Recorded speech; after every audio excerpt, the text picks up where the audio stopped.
I want to begin by explaining the purpose of this podcast, why I chose to do it in the first place.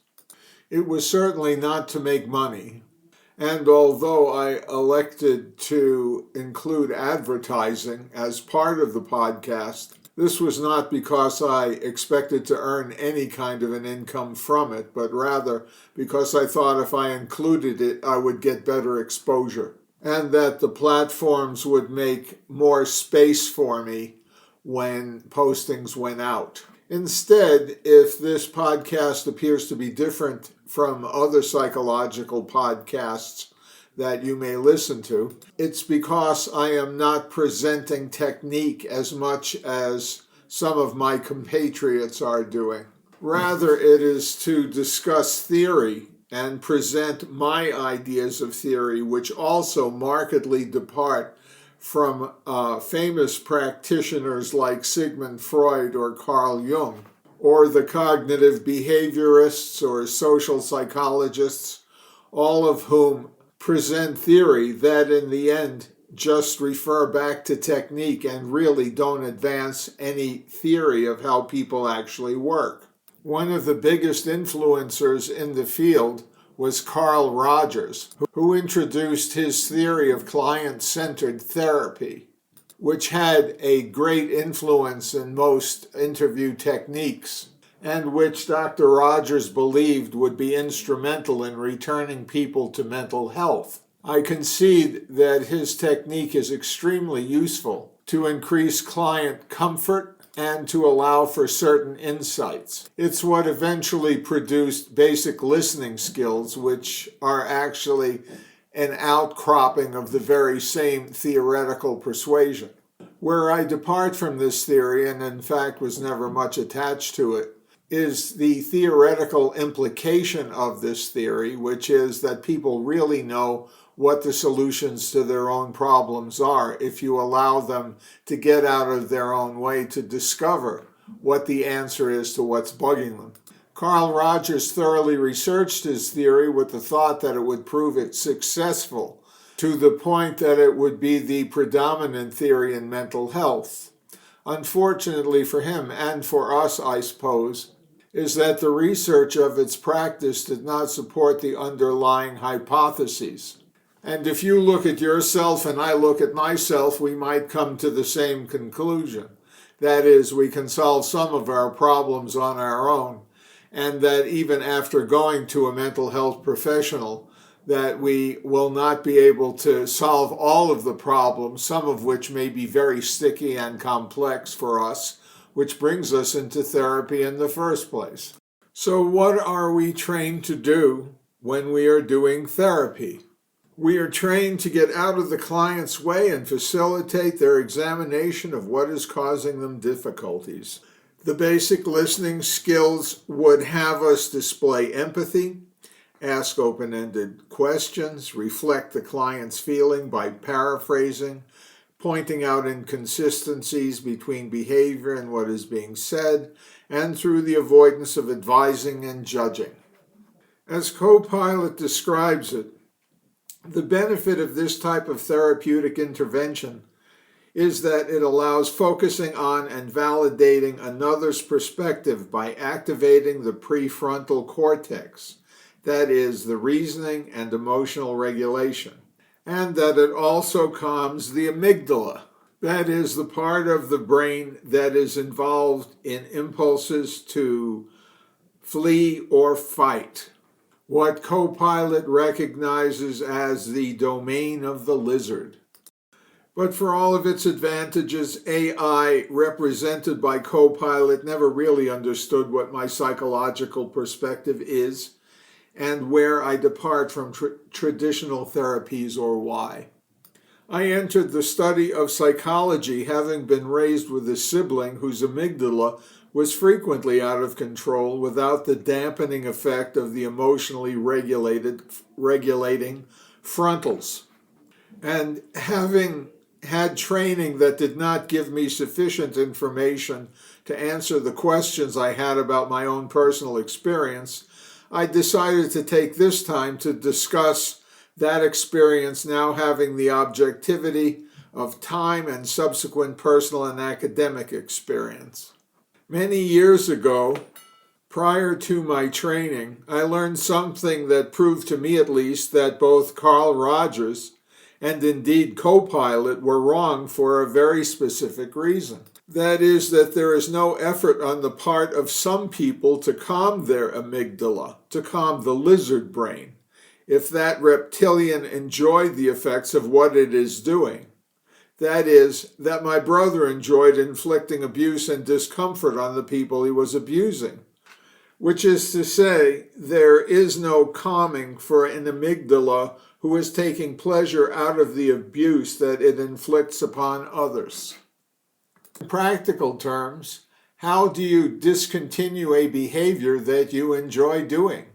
That is, if you enjoy inflicting problems and pain on others, what would induce you to change your attitude towards it simply by meeting a therapist who is offering basic listening skills?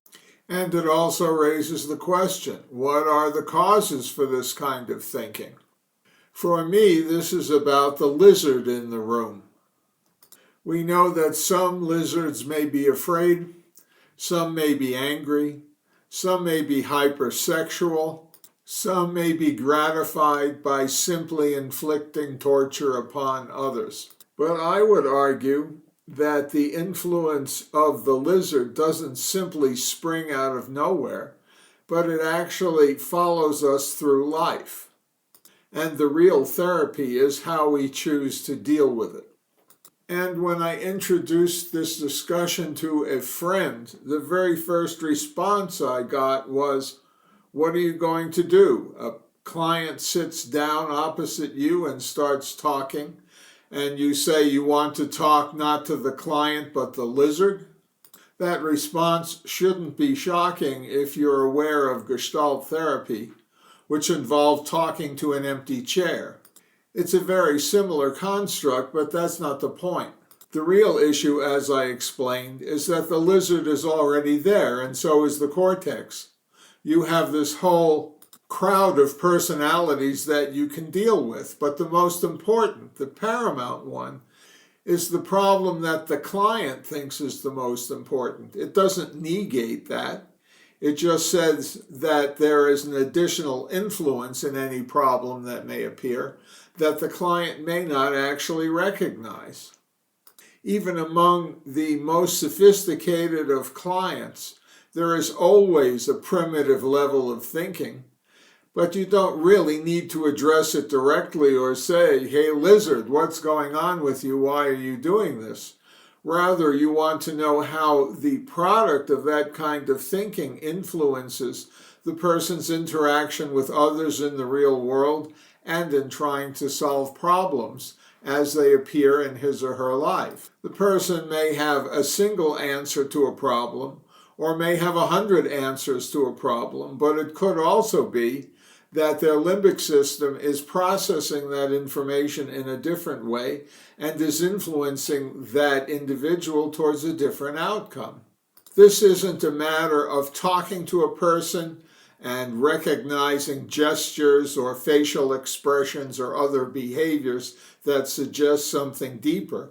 Rather, it is the implication that there is something deeper that is motivating conflict inside that individual's thinking. Why do you say X at the same time that you are doing the exact opposite? That is, you are doing Y. Everything that you do contradicts what you are saying to the world. There are a number of reasons that this could occur, and one is philosophical. That is, that there is an underlying belief system that causes a person to react in a way that is socially inappropriate, even though they are putting on a smiling face and trying to undermine you. It is the inconsistency between what a person says and actually does that allows them to take advantage of other people. And there are many people in the world, such as the President of the United States, who rely on that inconsistency in order to get desired responses. This is in contradiction to a much earlier notion and saying that says, "Do what I say, not what I do." without addressing the very core, that is, the person making the statement is not doing what they're saying either, but is doing something entirely different, which is where we get the idea that you need to pay attention to what people are doing and not paying attention to what people are saying. I would argue that the gratification for this kind of inconsistency and the way that others can be influenced comes from the gratification of the lizard or snake brain that I have described in prior episodes. But let me be clear, I am talking about a dysfunctional limbic, a dysfunctional cortex that acts in order to take advantage of others and to gratify the self. However, this is really not my thesis in this podcast. Rather, that the limbic is involved in myriad other processes on a daily and ongoing basis that is not recognized by psychology until it ceases to function properly, and that could be at an extremely early age.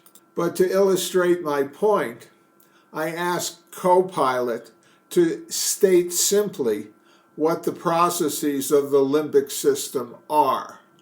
And it gave me a list of 6 items that it sees, that is to say, AI sees as directly involved with the limbic system. One is that it gets first access to sensory signals. The second is the amygdala makes a snap emotional judgment. The third is the hippocampus ties the moment to memory. The fourth is the hypothalamus triggers a body response.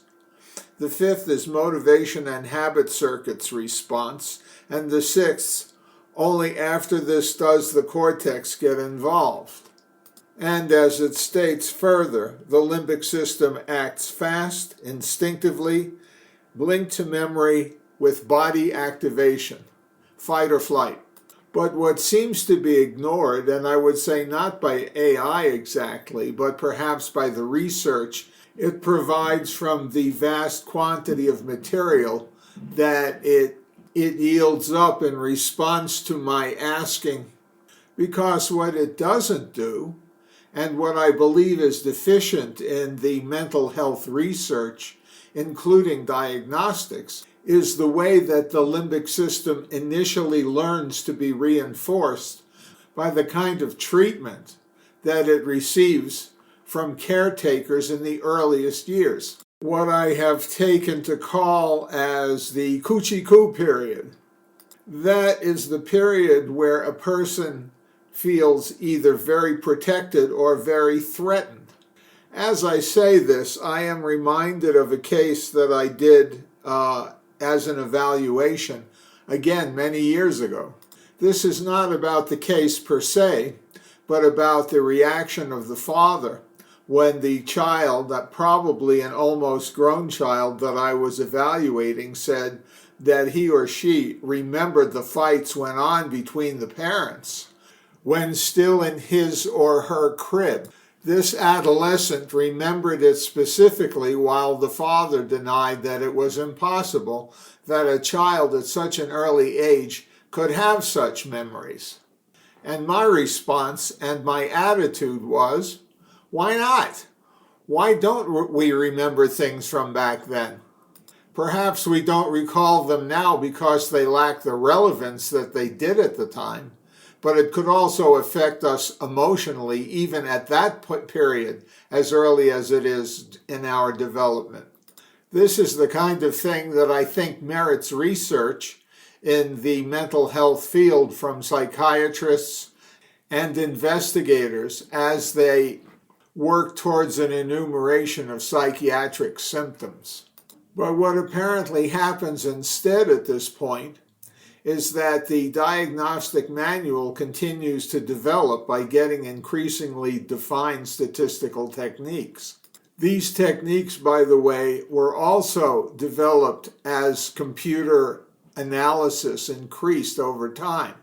So we're taking the same data, but running it through with a finer comb, rather than having a hard look at what we might not have analyzed to get us a broader base of what causes a person to develop in the way that they do.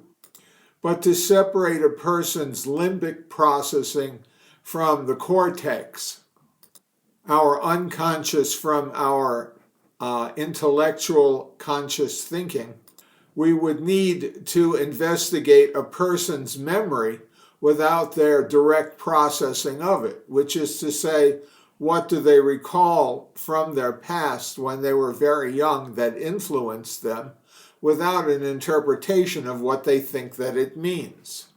It is the cortex, after all, that is doing the interpreting, but what you really want is the instinctive reaction that comes from the lizard. One could do it as part of a broader analysis that might give us more information and background about, say, personality disorders and their development over time. But that once you get the cortex involved, the raw data may be unduly influenced by what the subject thinks about what may have happened at a very early period in their development. But let me be clear, it's not that you want to reject what the person thinks about that early processing, but you want to have a clearer view of how that early experience may have affected their thinking in later life. You can do both without rejecting the individual or the thoughts that the individual has about their own development.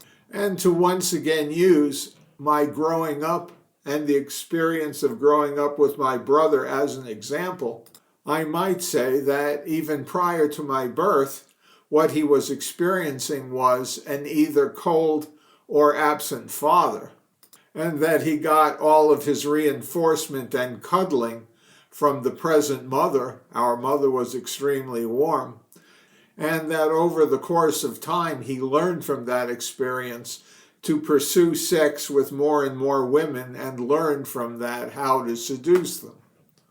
Whereas what I experienced from my mother was a lot of warmth and cuddling, probably at a very early age, and that over time we soon learned, or at least she taught me through experience, to learn to engage in conversations. And even at this point, most of my friends continue to be women because I was exposed to women, mostly women, at a very early age.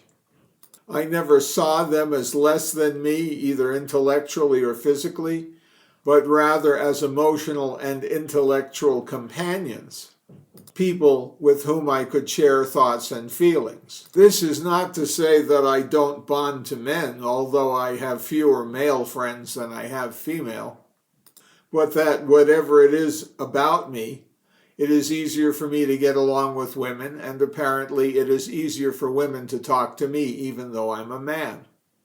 Despite my brother's representations through my adolescence, and indeed through his, I didn't turn into a pussy, but found that over the years, in fact, I was able to work in extremely hostile environments with men who were often aggressive, including women who are often aggressive, some of whom committed murder. And I put this out as a reminder that just because as psychologists we are the observer doesn't mean that we aren't participating in the same cultural and social experience that we are dealing with when people come into our office for therapy. That is what I mean when I say we're all swimming around in the same soup. I think this is a very rich topic, and I may very well be picking it up again. But until then, be well, stay healthy, and for God's sake, don't go crazy, because there's plenty of reason to.